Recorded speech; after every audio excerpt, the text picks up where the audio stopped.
Tennessee, David Tulis.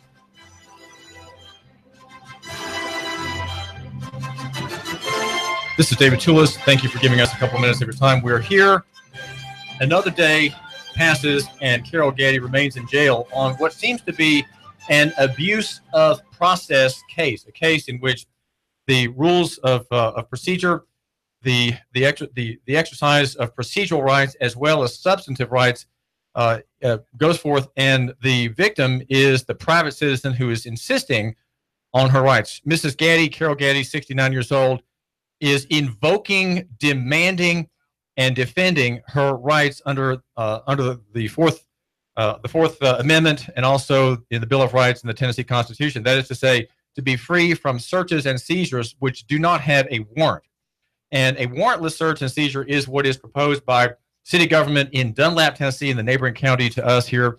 We're in Hamilton, and Sequatchie is next to it. And there's a hearing this morning at 10 o'clock Chattanooga time, 9 o'clock Sequatchie County time, about her case. And the hearing is prompted on pretty short notice after she's been in jail now for more than a week by a petition for writ of habeas corpus. Now, that's a petition so powerful that Abe Lincoln abolished it during the war to prevent Southern independence. He hated the idea that there could be a process by which people who are held effectively illegally or without cause or under questionable circumstances could petition to have their bodies presented to the judge, who is then going to review why that person is being held and whether the charges upon which that person is held are lawful and legitimate. And Mrs. Gaddy and her son Kelly are saying that no, there is no basis of this charge.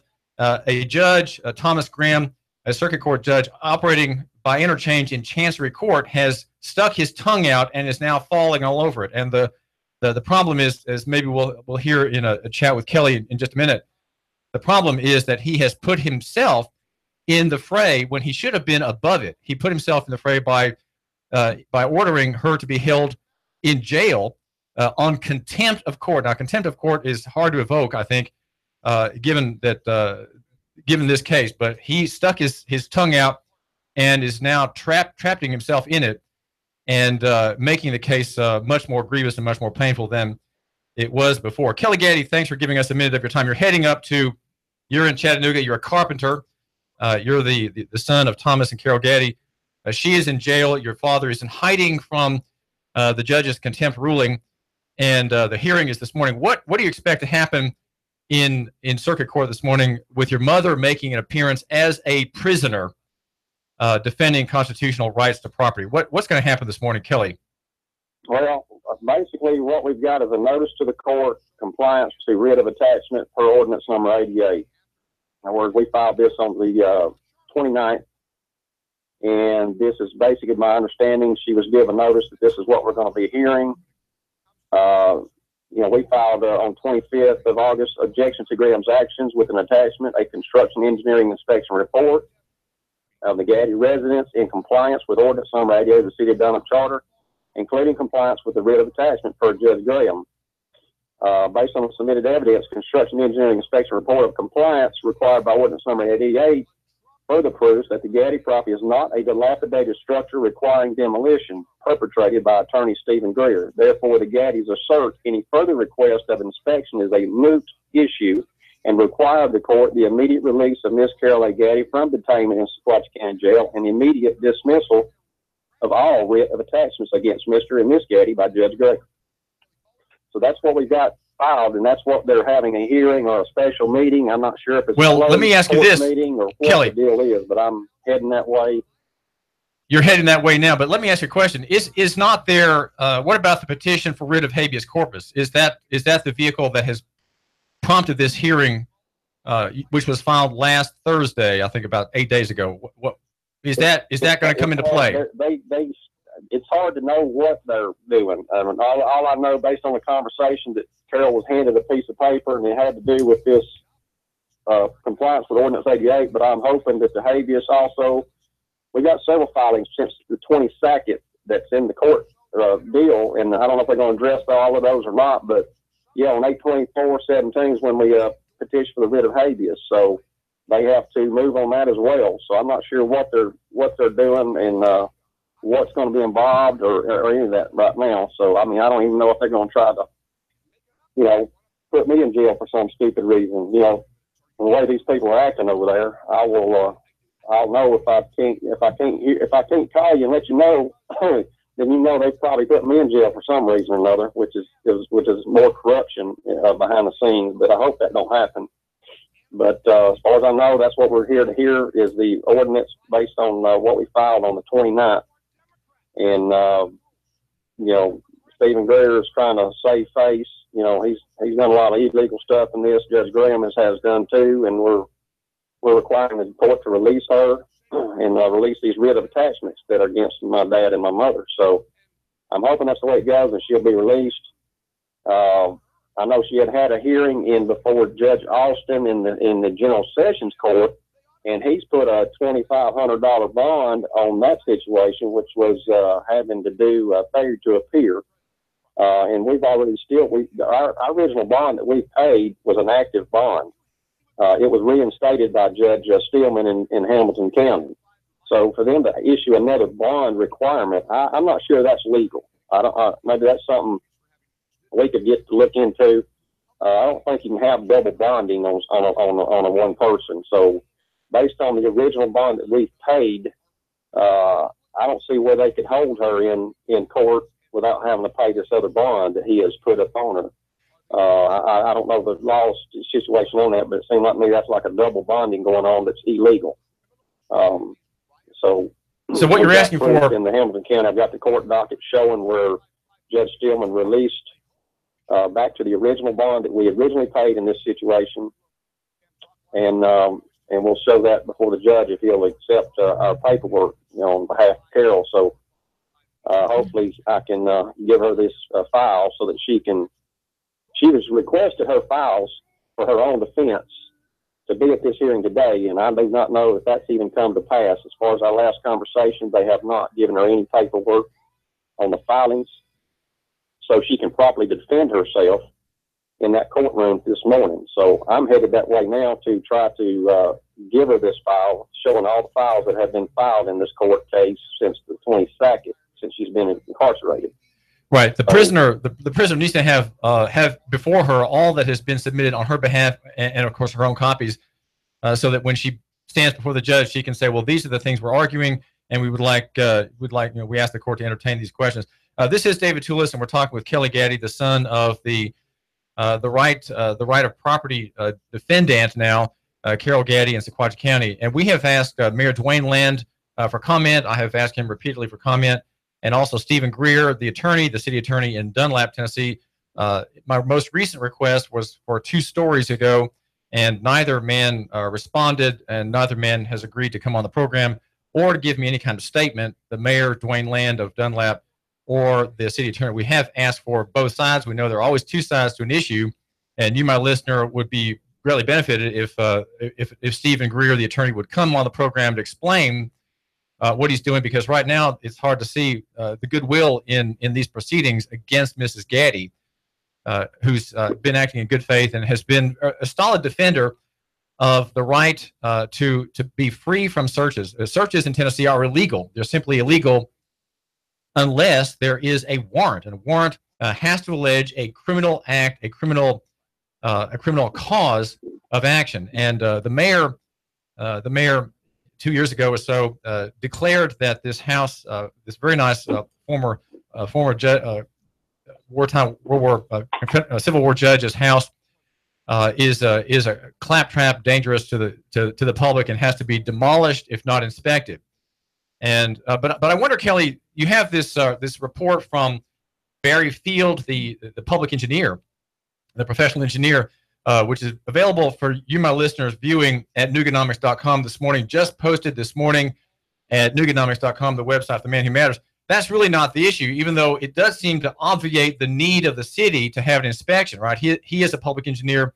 He has a state stamp, his certification on the letter. It's a 1-page letter, and it says that this is a 100% fine house. There's nothing wrong with it. There's no structural risk or peril to anybody in that house.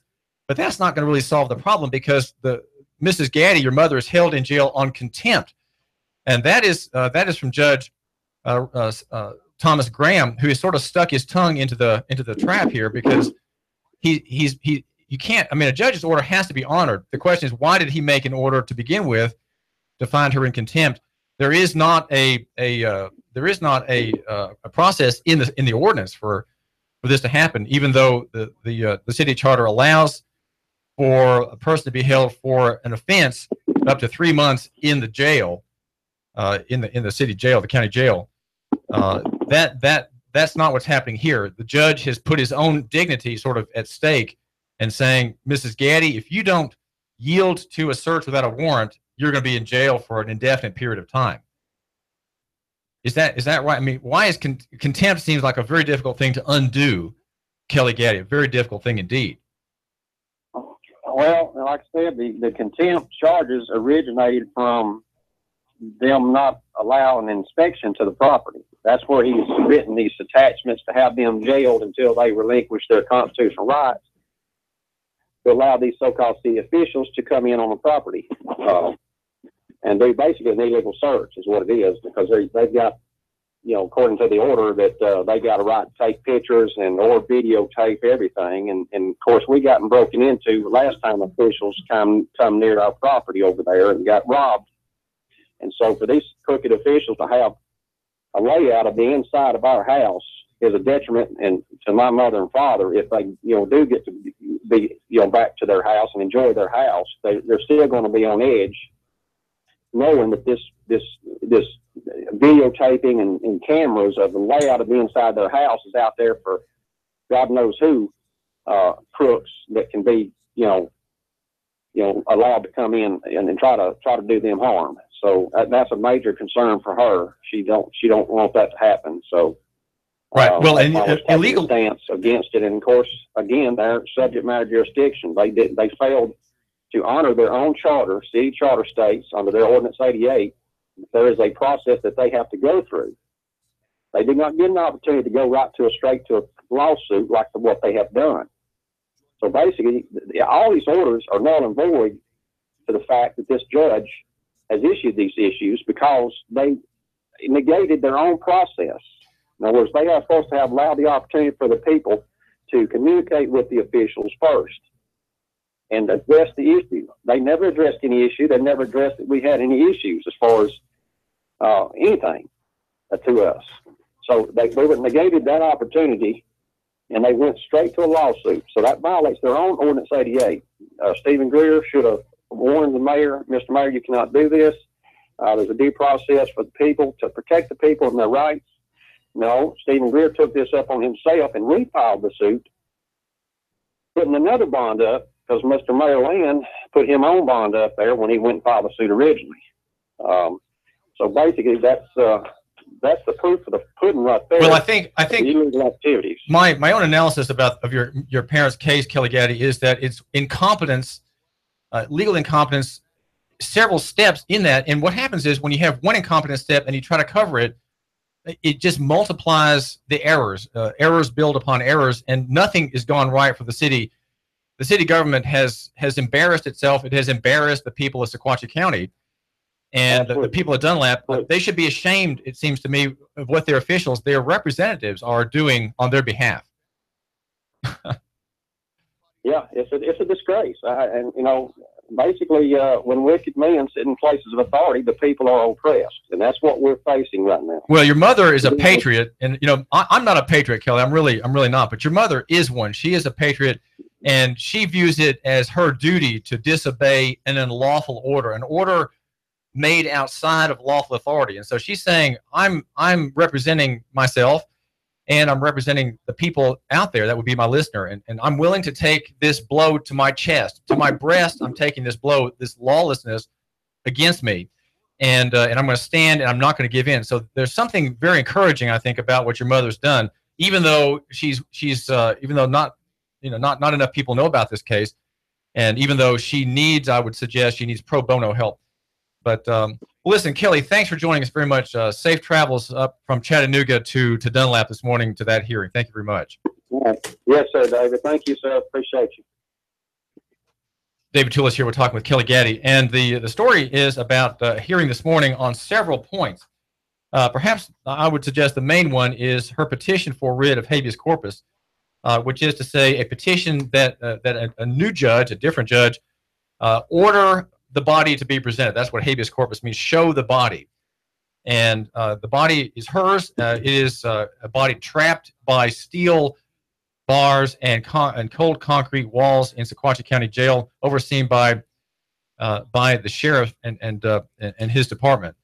And show the body, to bring that body before circuit court and a hearing over why she is in jail. Why am I in jail? This woman wants to know. I think the galling thing for some of these officials in Dunlap is that she is a woman, okay?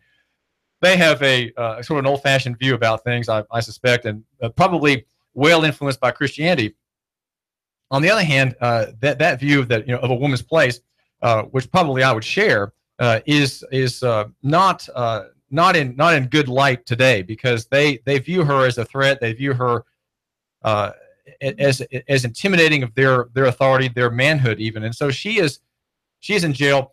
And I wonder, you, my listener, you're not a feminist, but I wonder where the feminists are in this matter, who believe in women's rights. Where is there any protest in any of the media in the Chattanooga area where a woman says, here's a courageous woman standing up for her beliefs, and she's being run down by the good old boys in Sequatchie County? Because that I think is part of what is behind this case. Is there's a kind of animus against her for being a female standing up to the old guard network, all having gone to the same high school in Sequatchie County. And now one's a judge, one's the city attorney, one's the mayor, and they all know each other very well. And those are all, that's local economy. In a way, that's a good thing, local economy, which we are here on the David Tulis Show very much in support of. But there can't be local economy where there is abuse of power. And there is an abuse of power in this case, as we're hearing from Kelly Gaddy. Thomas Graham, Rusty Graham, has stuck his tongue out, and he's done it by taking offense. He's given the evidence that his office is offended, right? His court is offended by her saying, no, you're not searching my house without a warrant. He's taking that as a personal offense, and he's saying, no, until you have to voluntarily grant permission for a search without a warrant. And if you don't, I'm so offended. You have so abused the decor and dignity of this court that you are going to be held in jail until you yield to that demand, an administrative demand by city government, that you yield your constitutionally protected rights to be free from arbitrary search and seizure, and you allow an inspection. And so Judge Graham has stuck his tongue out and is being ground up. Is being ground up by the abuse that he is perpetrating, the mayor is perpetrating, and the city council and the city commission, the city attorney are perpetrating against this defendant.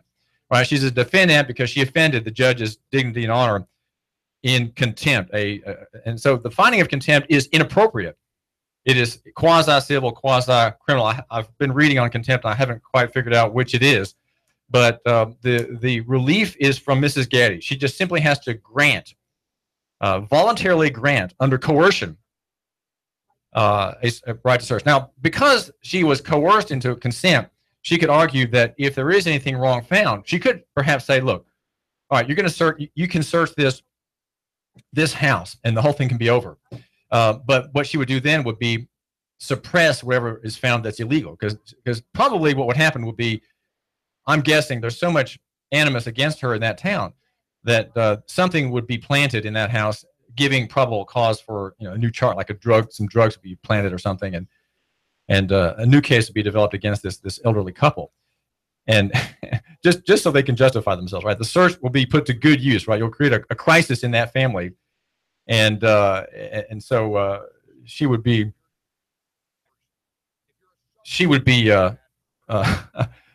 facing new trouble. So she's on principle saying no. Though she could agree to it under coercion, because the consent then is not voluntary, right? It's not voluntary consent. She did not consent to a search, and the search, whatever it finds illegal, would then be suppressed. She could do that. But the problem is she doesn't have legal counsel. She does not have advice. And so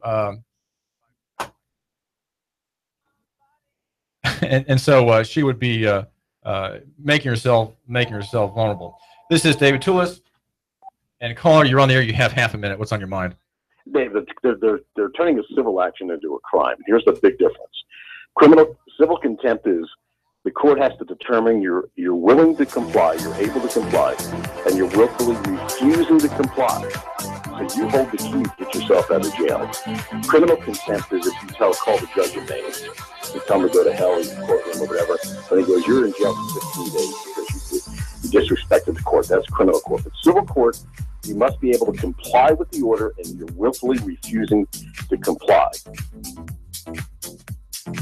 Right. Thanks, Mike. So this is an order of civil contempt, and Mrs. Gaddy is refusing to comply, but they've turned it into a criminal matter, and she seems to face indefinite detention. David Tulis, Nooga Radio. The Tennessee Valley's news, talk, and sports leader, Nooga Radio, AM 12.